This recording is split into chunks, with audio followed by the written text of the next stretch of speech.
마켓 트렌드 시간입니다. 글로벌 이슈를 다각도로 진단하고 국내 증시로 같이 살펴보는 시간입니다. 투자 아이디어를 확인해 보겠습니다.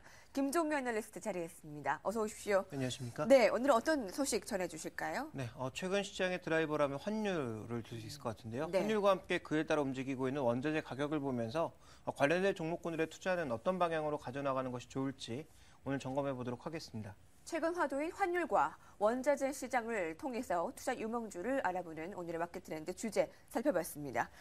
외국인을 불러올 열쇠가 환율이라고 해도 과언이 아닌데요. 환율의 동향부터 현 상황을 점검해 볼까요? 네, 먼저 원달러, 엔달러 이런 것들을 조금 살펴보실 필요가 있을 것 같은데요. 네.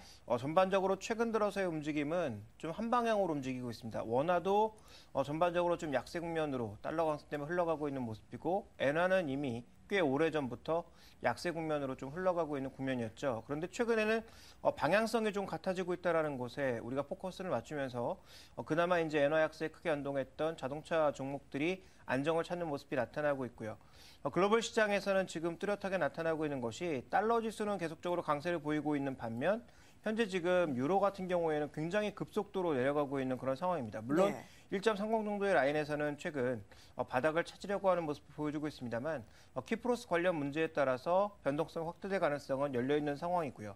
현재 이렇게 자산내로 들어가 있는 조금은 이 투기적인 포지션들을 찾아볼 필요가 있겠는데, 먼저 최근 들어선 달러 강세와 함께 달러 투기적인 포지션이 크게 증가하고 있고 유로 쪽에서는 오히려 감소하고 있습니다. 자, 그리고 엔화 같은 경우에는 최근에 이제 강세를 굉장히 많이 보였는데 이 투기적인 포지션이 최근 들어서는 계속 하향 트렌드를 보여주고 있고, 주요 상품 통화라고 할 수 있는 호주 같은 경우에도 전반적으로 지금 투기적인 포지션이 감소하면서 시장의 자금은 달러 자산으로만 몰리고 있는 그런 모습이 나타나고 있죠.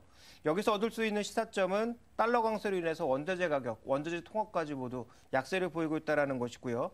이것이 달러 표시 자산으로 자산을 쏠려가게 만들면서 이 국내 증시를 포함한 아시아 이머징 마켓도 전반적으로 탄력이 둔화되는 모습, 또 유럽 증시를 포함한 빗달러 자산들의 전반적인 탄력을 모두 둔화시키는 모습을 보여주고 있다는 것이 중요한 시사점. 결국 그래서 국내 증시에서도 미국계 자금의 탄력을 좀 둔화시키는 그런 네. 요인이 되고 있지 않나 이렇게 판단해 볼 수가 있습니다. 그렇군요.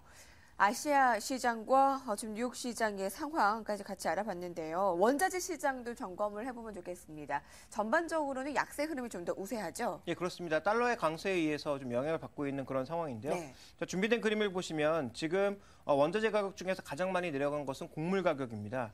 지난 7월을 고점으로 해서 최근 들어서는 밀이나 옥수수 전반적으로 모두 조정 양상을 보여주고 있고, 현재 그 외 원자재 지수도 모두 탄력을 좀 잃어버린 그런 상황이고요.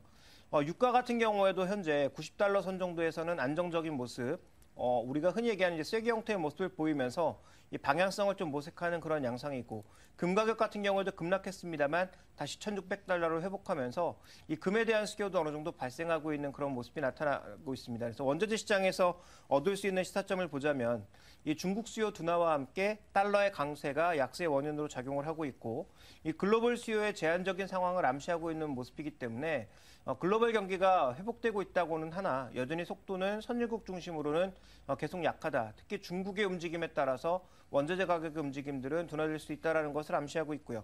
자, 마지막으로는 최근에 천연가스의 수요가 증가하고 있는 모습이죠. 이 셰일가스를 중심으로 미국이 공급량을 늘리다 보니까 이 천연가스 쪽으로의 쏠림 현상이 나타나면서 다른 가격들은 모두 둔화되고 있는데 천연가스 가격만 급등하고 있는 양상입니다.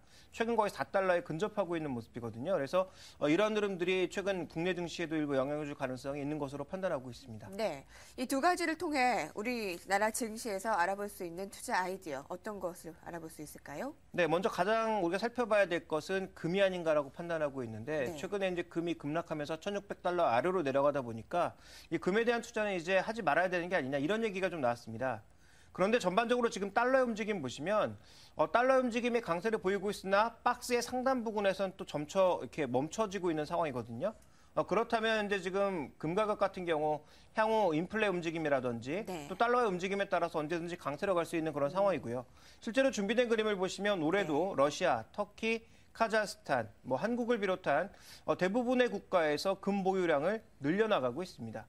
그래서 전체적으로 지금 금에 대한 수요는 중앙은행을 중심으로 계속 진행 중인 상황이기 때문에 금에서 도망가는 전략보다는 여전히 인플레를 염두에 둔 제한적인 매수의 상황이 유리하다. 그렇다면 종목적으로 봤을 때 금 ETF, 고려아연 같이 금의 가격과 민감하게 움직이는 종목들에 대해서는 매도 전략보다는 조정 시에 매수 전략으로 가는 것이 낫겠다라고 판단하고 있고 네. 금 관련 ETF를 살 때는 반드시 환해지가 되어 있는 상품에 대해서 사라고 말씀을 드리겠습니다. 주식시장 아니더라도 금 자체를 보유하고 있는 것도 괜찮습니까?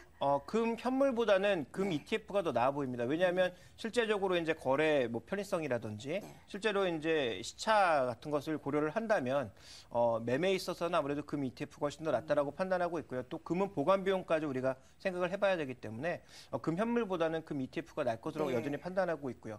자, 두 번째로 살펴봐야 될 것은 이제 원유 쪽입니다. 실제적으로 이제 원유 수요를 보시면 지금 미국은 셰일가스 때문에 원유에 대한 수요가 계속 감소하고 있고요. 반대로 중국은 계속 올라가고 있는 국면입니다. 준비된 그림을 보시면 전 일평균 원유 수입량을 봤을 때 미국보다 지금 중국이 더 많아진 상황이거든요. 앞으로도 증가할 것을 보여주고 있고 그렇다면 전반적인 원유의 수요는 중국 쪽의 수요에 기인하고 있고 또 국내 수출 물량, 국내 석유화학 제품들, 그다음에 석유 제품들의 대부분의 수입 물량은 모두 중국 쪽의 흐름이기 때문에 이와 관련된 흐름은 여전히 견조하게 나타나고 있다는 점에서 결국은 중국 쪽의 수출 물량을 상당히 많이 가져가고 있는 SK이노베이션, S-오일 같은 종목군들은 마진 확대에 따른 1분기 수익성이 개선될 것으로 판단되고 있어서 이 종목들은 다른 화학주와 동일하게 내렸지만 다른 석유화학주들을 사는 것보단 이들 종목에 대해서 매수를 하시는 것이 여전히 유리한 전략이 될 것이다. 이렇게 판단하고 있고요. 자, 마지막으로 우리가 살펴봐야 될 것이 이제 금속 관련된 종목들입니다. 네. 최근에 이제 보시면 중국의 수요가 문제다라고 말씀드렸는데 계속적으로 약세를 보였던 HSBC 제조업 지수가 지난달을 기점으로 반전하는 모습이었고요. 중국의 국가통계국 지표는 이제 곧 발표될 것으로 보여지고 있는데 이들 지표가 조금 돌아서는 모습을 보여준다면 그동안 굉장히 횡보 양상을 보여주고 있는 LME 지수도 서서히 좀 반등을 꾀할 가능성이 있다라는 점. 그리고 최근에 중국이 수요를 꽤 줄여놓았던 부분들을 이제 여러 가지 사업들을 진행하면서 특히 국책 사업들을 진행하면서 하반기에는 끌어올릴 가능성이 있기 때문에 단기적인 전략으로 대응하기보단 하반기를 노린 분기 말 정도, 이번 분기 말이나 2분기 말 정도의 분할 매수를 통해서 하반기에 조금 승부를 보는 전략 자체가 유효하다고 보고 있고요. 관련된 종목으로서는 포스코, 풍산, 그리고 최근에 가장 견조한 모습을 보여주고 있는 세아베스틸 같은 종목군들이 대안이 되지 않을까 이렇게 판단하고 있습니다. 글로벌 환율 동향과 원자재 동향으로 찾아본 투자 아이디어였습니다. 고맙습니다.